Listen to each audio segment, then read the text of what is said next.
รีบสู้หนึ่งสู้ได้សូមស្វាគមន៍មកកាន់ Channel របស់ខ្ញុំនៅទីនេះខ្ញុំនឹងចែករំលែករឿងរ៉ាវជីវិតពិតរបស់និស្សិតច្បាប់ដូចជារូបខ្ញុំដែលអ្នកទាំងអស់គ្នាអាចរៀននិងទទួលបានការលើកទឹកចិត្តជាមួយគ្នាទី1ខ្ញុំនឹងបង្ហាញសកម្មភាពពេលធ្វើដំណើរទៅរៀន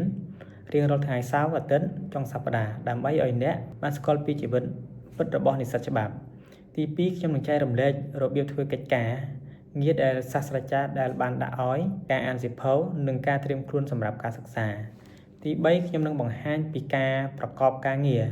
និងរបៀបគ្រប់គ្រងពេលវេលារវាងការសិក្សានិងការងារទី4ខ្ញុំនឹងចែករំលែកចំណេះដឹងនិងបទពិសោធន៍ដែលខ្ញុំបានរៀនដើម្បីឲ្យអ្នកទាំងអស់គ្នាអាចយកទៅអនុវត្តបានទី5យើងនឹងរៀនហើយរីកចម្រើនទៅជាមួយគ្នាតាមរយៈវីដេអូបន្តបន្ទាប់ខ្ញុំសង្ឃឹមថាវីដេអូទាំងនេះនឹងផ្ដល់ជាចំណេះដឹងការលើកទឹកចិត្តនិងបទពិសោធន៍ល្អៗដល់អ្នកទាំងអស់គ្នាបើអ្នកទាំងអស់គ្នាពេញចិត្តនៅវីដេអូសូមកុំភ្លេច like share និង subscribe ដើម្បីទទួលបានវីដេអូថ្មីៗសូមអរគុណ